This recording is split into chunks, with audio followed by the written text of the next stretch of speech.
Number 10, Juggernaut. Cain Marko, Earth 616. Let's get the facts out first so we know who we're talking about. He made his first comic book appearance in Uncanny X-Men issue 12. Cain and Charles Xavier were serving together in the same unit, but when Cain was under fire, he ran off to take cover in a nearby cave. Now the cave was actually home to the lost temple of Sidorak, so Cain grabbed this glowing ruby from the lap of an idol, read the inscription, and possessed the power of the Crimson Bands of Sidorak, becoming, you guessed it, a human Juggernaut. Now he doesn't need food or air to survive, so that's pretty clutch. So eventually he found his way out of that collapsed cave, and his super strength and invulnerability made him an absolute unit, a force not to be messed with. Once he was free, he had to destroy an entire village in order to get that Juggernaut title. He had to take out the previous man who held that Juggernaut mantle, Jin Taiko. Now, at one point, he joined the X-Men, and then he accepted Xavier's offer to live at the Xavier school, but after a young boy he befriended named Sambi met his fate, Cain embraced the dark life and the Sidorak energies once again, and went back to his villain ways. But it wasn't always like that. Number 9, Good Guy Cain. For this next entry, we're gonna look at X-Men issue 435, titled The Trial of Juggernaut.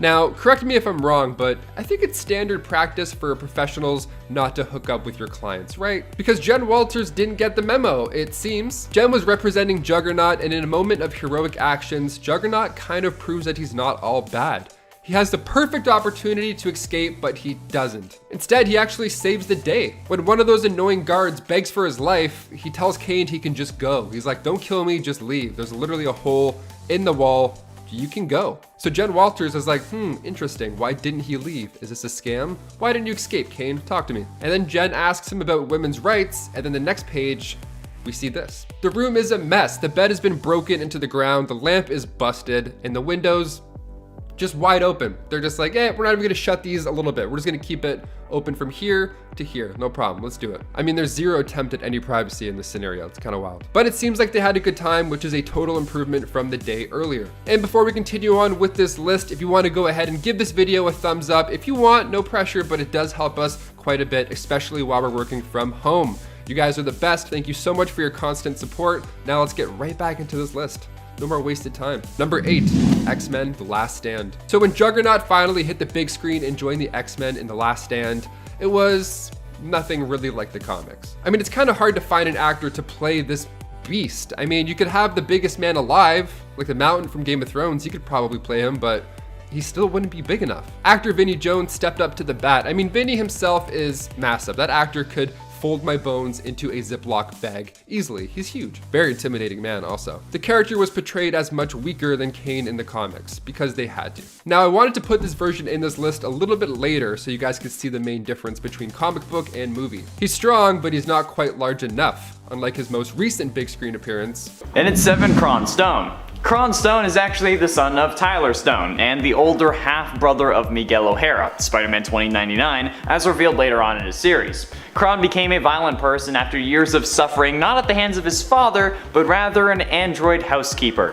Yeah, this dude thought their robot maid was so bad that he went nuts and ended up killing Punisher 2099's family, the Gallows family. This was also before gaining superpowers, since after nearly getting killed by Jake Gallows, the Punisher of 2099, KRON fell into a sewer and floated into this strange black ball. This black ball was somehow the mutated form of the Venom symbiote that had survived without a host for all this time, I guess.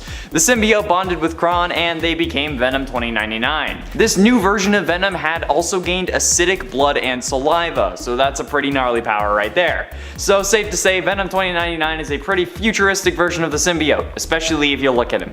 Hot damn. Number 6, J2. Coming at us from the MC2 universe, Zane Yama made his debut in What If Volume 2, issue 105.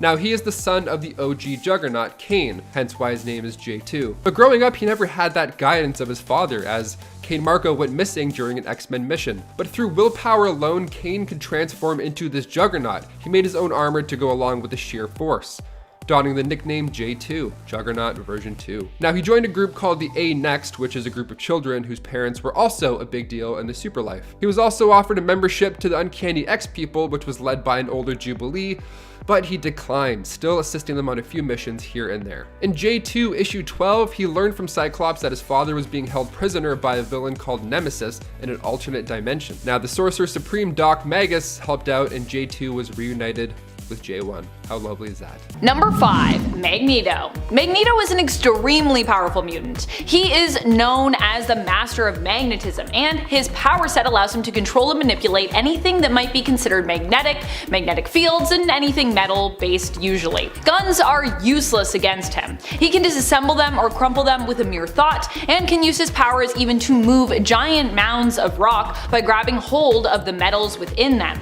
He has used his powers in tandem with his daughter Polaris before to move an entire island, and he also used his powers to give Mars a jumpstart when the mutants were terraforming it in the planet-size X-Men issue from 2021. We see Magneto here grabbing all the iron needed for the project and bringing it to Mars, and using his powers to upstart the molten core, compressing it and bringing it to the required temperature. Number 4. Brother CAIN. Coming from the Age of Apocalypse universe, Brother CAIN first popped up in Excalibur issue 1. In this reality, CAIN absorbed the Crimson Gem of Cyttorak, and after he found out about his brother's passing at the hands of Legion, he became a monk and traveled to a safe haven called Avalon. So when Mystique and Nightcrawler came to Avalon to take Destiny back, Destiny had a vision of Avalon's destruction, so she needed CAIN's help. But the thing was, like I said, he was a monk. He made a vow of non-violence. He was struggling so hard with his inner conflict to defend Avalon, but also not break anybody's spine, that the guy had an aneurysm and died on the spot. That's nuts, right? Now there's also another version called JUGGERNAUT, but that one is an actual ape, not a monk. He's like a monk. Monkey ape.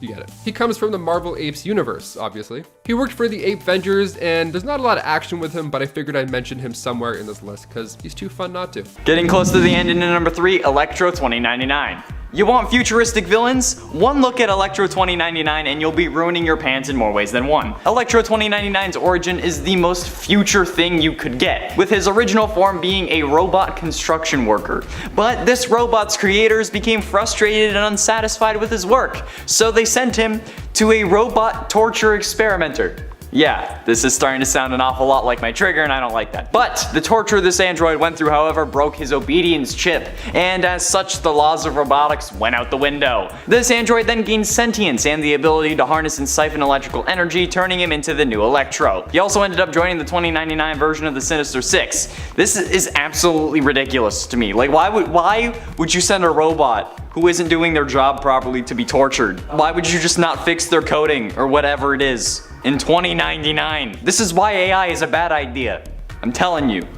However, he does look badass. Number 2, Ultimate Juggernaut. The Ultimate Universe, Earth 1610, has an Ultimate Juggernaut. Now the first time we see him, it's shocking. He looks even more unstoppable. Maybe it's the abs, maybe it's the new helmet, maybe it's Maybelline. Who knows? He grew up in the same trailer park as Rogue, and he actually referred to himself as trailer trash, funny enough, but little did he know, he was brilliant. The guy was super smart. That wasn't until he was incarcerated by Weapon X and forced to be this living weapon of mass destruction, following the orders of Colonel John Wraith. Now he was part of their strike force that took out the X-Men and also forced them into Weapon X, so it was a pretty bad scenario.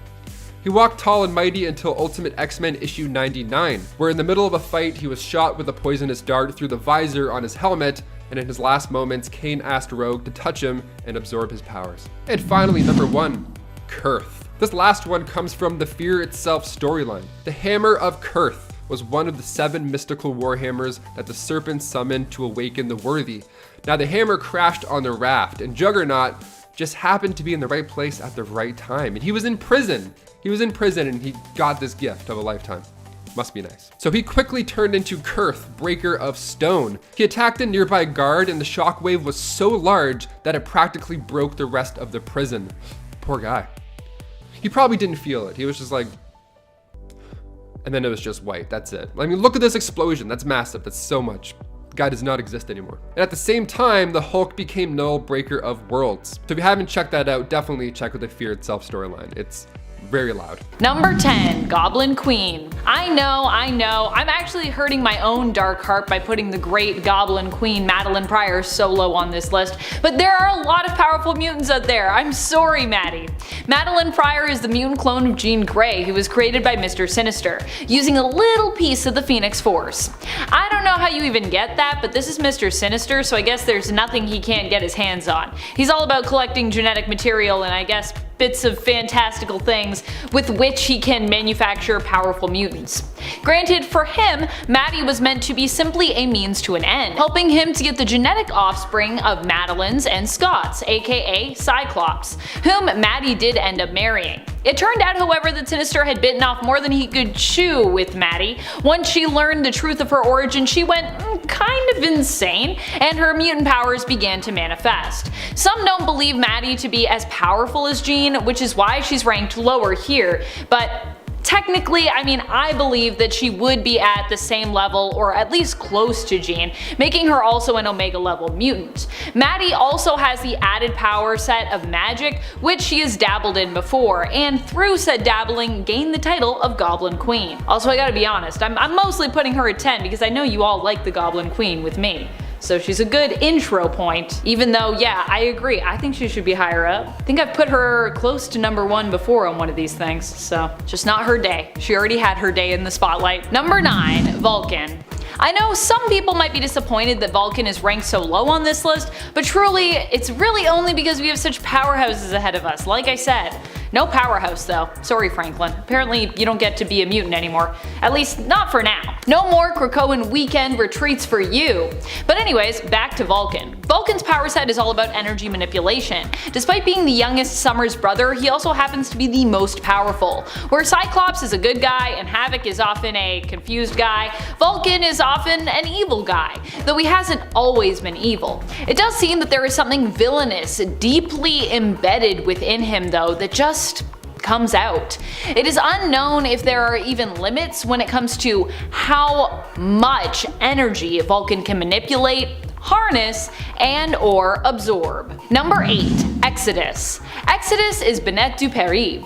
Initially living in the 12th century, he ended up becoming an ally to Apocalypse, who also manipulated Exodus, making him likely more powerful than he would have ever been without said tampering. Exodus is considered to be immortal, and can also heal and resurrect others, and heal and regenerate parts of himself. He is also an immensely powerful psionic mutant. He can feed off the life force energy of others, is a powerful empath, telepath, and telekinetic. Not only that, but he is insanely durable, basically being impossible to kill or destroy, and can teleport.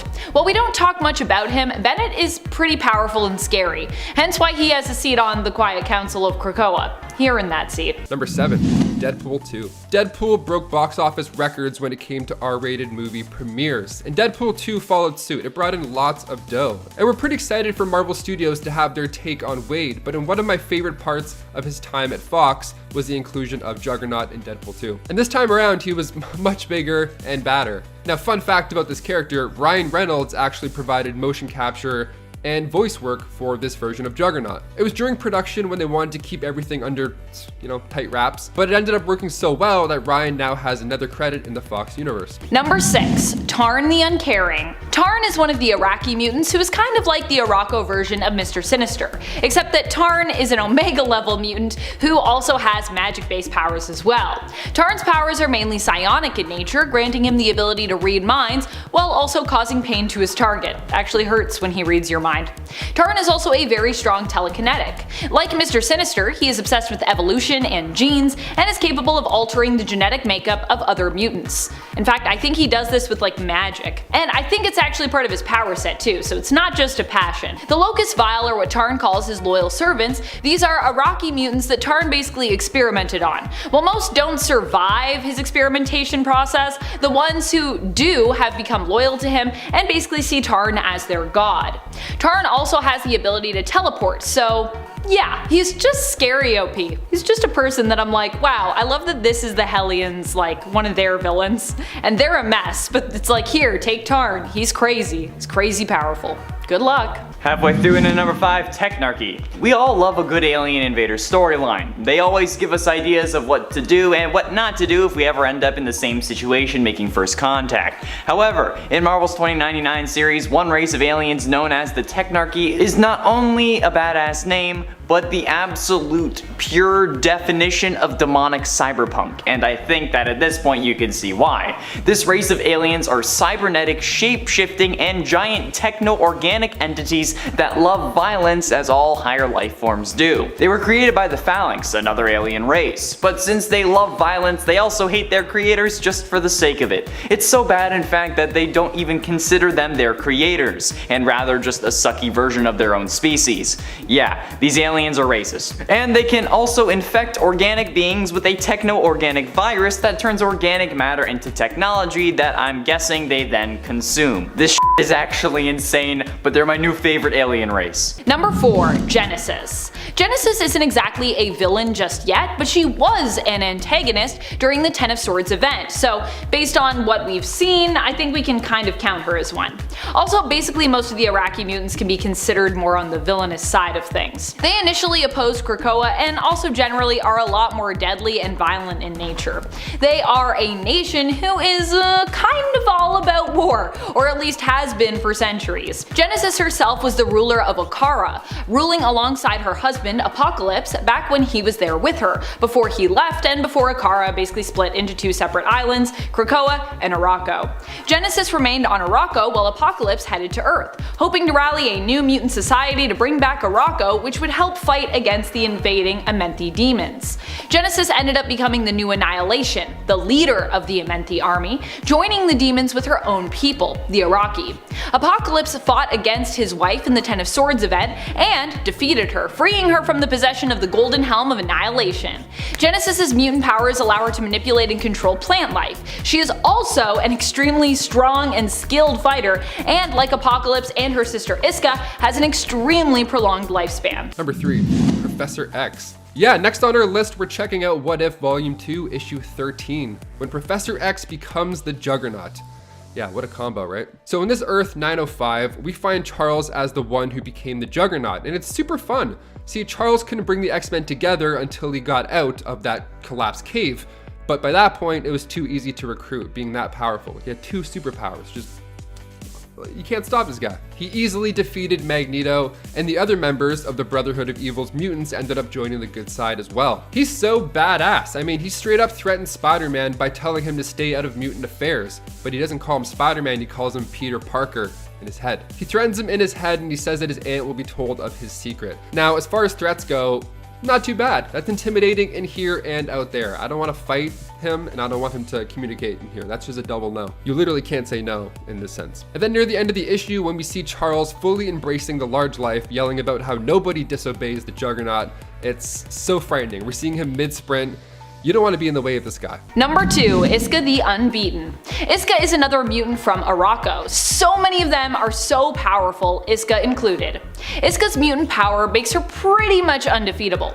She can never lose. That's her mutant power. Yep. However, that also seems to mean if she is on the losing side of a battle, she is forced to flip sides, whether or not she truly wants to. Iska, I think, has one of the coolest mutant powers we've seen in a while. It's so creative, yet so simple and brilliant.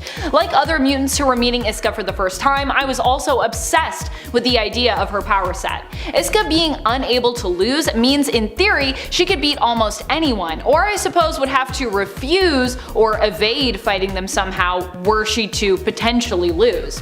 Which is also an interesting element to her power set that I'd love to see explored more in the comics. In the Ten of Swords tournament, the first battle was between Betsy Braddock, aka Captain Britain, and Iska, and Betsy was quickly defeated. That is how powerful Iska is. Poor Betsy, strong as she might be, didn't seem to stand a chance. And I love how going into that battle she was like, I don't know how this is gonna go.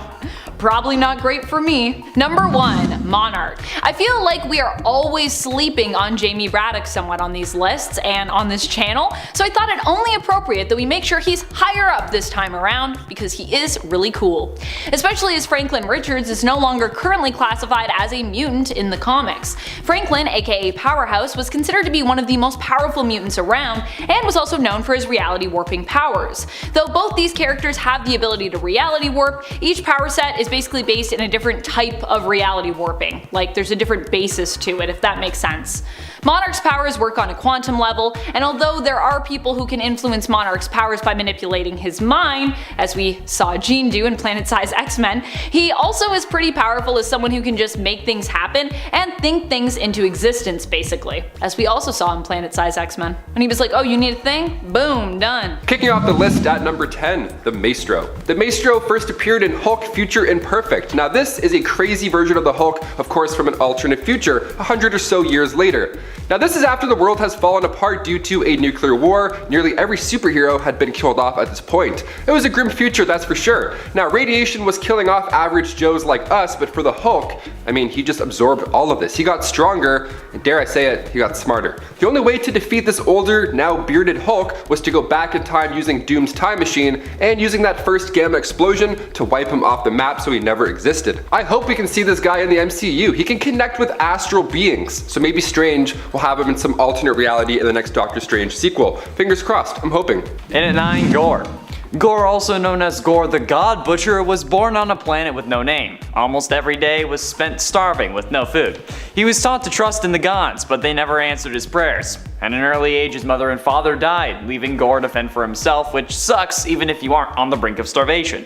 Years later, he married and fathered some children. However, most of them died. Man, this guy has a great life. Gore's pregnant spouse Aura was also killed during an earthquake, and one by one his children started dying off until he was left with his one son Agar. He lost faith that the gods he was taught to trust even existed, but when he learned that they did in fact exist, he sought to punish them for not saving his family despite his desperate pleas. Which I guess is an understandable reaction, but if I found out gods like Thor, Odin, and Zeus and Hades actually existed, I wouldn't think that they could hear my prayers. Cause even if they're gods, they're still in a way people, right? Plus, a god killer, it's very forward thinking. Number 8, Ravonna. AKA Terminatrix. Okay, Ravonna Renslayer made her first appearance in Marvel Comics with Avengers issue 23. She was the daughter of King Kirilius, a ruler in the 40th century. It was the last civilization that wasn't conquered by Kang at this point, but Kang spared them because he caught feelings for Ravonna. Can't help it, you gotta follow the heart. She refused to share the love because he wasn't royalty, but he was determined to win her over. He was so determined that he summoned the Avengers to that timeline just to fight them and embarrass them, and then in turn impress her. Now it worked because in the following issue, when everybody's making a run for it, she can't leave him. Kang knows even this is a bad idea, but love is love, baby. You gotta do what you gotta do. So if he marries Ravonna, Baltag will go against him with Kang's troops, and Baltag did do this. And when he attacked Kang, Ravonna jumped in the way using her last breath to tell Kang she indeed loves him. Cut to Avengers issue 267, Prime Kang was able to go back in time and save her. He altered reality so another version of him died instead of Ravonna. How sweet / confusing. Ravonna's awesome. We get to see her in Loki, and I'm really hoping we get her alternate side as well, the Terminatrix. She's much more of a big deal than the show has revealed yet. She once disguised herself as Nebula in order to infiltrate the Council of Cross-Time Kangs. She's kind of a big deal. Number 7, Legion. Legion is really powerful overall as a mutant, especially considering his power sets are pretty much endless. He is considered Omega level due to his power manifestation abilities for this reason. Legion is David Haller, the son of Professor Charles Xavier and Gabrielle Haller. David is often depicted as living with a severe dissociative identity disorder, having over 100 personalities residing within him, each with their own power set. Because of this, Legion is often considered a big wild card when it comes to his alignment. He is very chaotic, but more often has been considered a villain as opposed to a hero. Although right now, I would say he's more on the hero side, but of course, most mutants seem to be these days because Krakoa's a thing, so everyone gets to be a hero. Yay! Still, there are villains lurking in the shadows. Number 6, KRON. Not to be confused with the 64th century ruler from DC Comics, KRON was once a regular man, and he first appeared in Defenders Volume 2, Issue 12. He was a janitor working for a research group who, of course, spilled something that changed his life forever. He spilled something on the chronoceptor, so in turn it opened up this time vortex, and out came, you guessed it, dinosaurs. Yeah, dinosaurs that he could control. So yeah, I had to include this villain. This guy is nuts. The KRON arc then made a cool suit of armor, of course, to fit the whole theme. And then he set up a camp in an abandoned theme park and ran operations until the Defenders showed up to save the day. Now, I'm upset here because the Defenders sent the dinosaurs back to their time, their doomed timeline, which we all know, instead of just opening a Jurassic Park.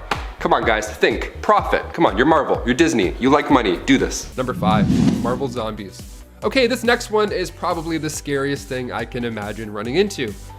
Ever. The zombie universe, always a juicy one. Earth 2149, so this plague gets everybody, and when Juggernaut gets it, it's a pretty exciting time, to say the least. CAIN joined the zombie crew and fought to prevent Magneto from leaving the Baxter building, and CAIN was a force, but when it came to the final battle with Wolverine, Logan had the one and only upper hand. Literally, he had one arm. He's talking smack to Logan too. He's like, man, you can't get through my armor, there's no point, let's just get out of here. And then Wolverine sticks his claws, not in his armor, but in his mouth. And then he shows CAIN up close and personal this new acquired cosmic power.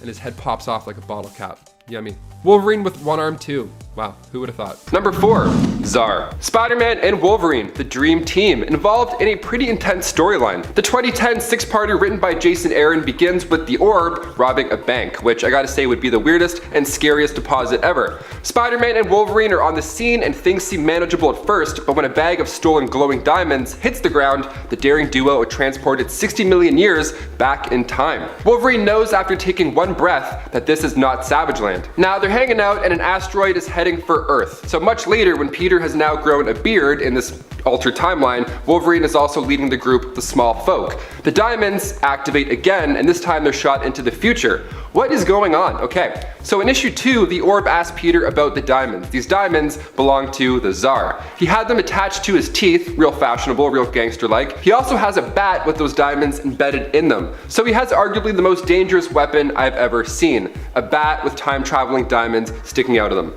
Okay, RIP. His sidekick, Big Murder, was also pretty fashionable. He rocks the Kanye glasses while commuting through the cosmos. It's a pretty good duo. I would never want to fight these guys in any reality, especially not the future. Number 3, Apocalypse. Apocalypse is still one of the most powerful mutants out there. His Omega level power is that of evolution, meaning there is pretty much nothing that Apocalypse can't adapt to survive through. Over time, he gets more and more powerful as well, so the longer he lives, the more unstoppable in theory he will become. Apocalypse has proven just how much of a threat he can be, and all I'll say is I'm glad he's currently on the side of Krakoa, as he makes as powerful an ally as he does a powerful villain. Apocalypse not only has his mutant power set, but is also very experienced in magics as well. Fun fact. Also, Apocalypse may have never formally been acknowledged as an Omega level mutant, but I feel like we gotta count him because he totally seems Omega level, right? He's also come up against other Omega levels and bested them, so that's gotta count for something. Seriously, I couldn't find anything saying that he was Omega level, and I was like, how has this never come up before? How have we never classified Apocalypse as Omega? So whoever is watching this, if you're writing some X-Men comics right now, please do that. Jonathan Hickman, well, your time is coming to an end, but if you're still involved, please help us out. Pass it on to the X folks. Number 2, Ultron. Making his first appearance in Avengers issue 54, Ultron in the comics was originally made by Dr. Hank Pym, but of course he became sentient and turned into a big brass bully. Ultron in the MCU wasn't nearly as cool as the comics, specifically the Age of Ultron storyline from 2013. The story opens up with the world gone dark. Spider-Man is kidnapped by a gang, Hawkeye performs a daring rescue, and then the two then meet up with the rest of the Avengers, or rather, the remaining Avengers ever. That's it. This future is dark and riddled with Ultron drones. Population is running real low. It's a stressful time. Ultron is ahead of the game here. Literally, he uses vision as a conduit to communicate with the past. He resides in the future comfortably and remains a ruler. This is one of my all-time favorite comics. The team goes back in time to talk to Pym, but Logan has other messy intentions. It's a ride. You must check it out. Finally, in at number 1, Kang the Conqueror. You knew it was gonna happen. Nathaniel Richards was born in the 30th century of Earth 6311, a reality where humanity never went into the Dark Ages. After centuries of advancement in warfare, peace was brought to the land by a time traveler from Earth 616 named Nathaniel Richards. Because Richards brought peace to this war-torn future, he was known as a legend. The Nathaniel Richards born to this reality, though, is said to be a distant descendant of Reed Richards, although other records also indicate that he may be a descendant of the Latvian monarch known as Dr. Doom. Or maybe some of the shippers are right after all. At the age of 16, intervention from his future self as Kang the Conqueror resulted in a young Nathaniel trying to prevent his eventual transformation into Kang the Conqueror, briefly becoming the young hero known as Iron Lad. The kid also briefly had a stint as a supervillain known as Kid Immortus. Basically, there are infinite versions of this character and all of them seem to have some form of beef. This is supposed to be the next main villain of the MCU apparently, and hot damn, is this about to get crazy, as I'm sure you can already tell.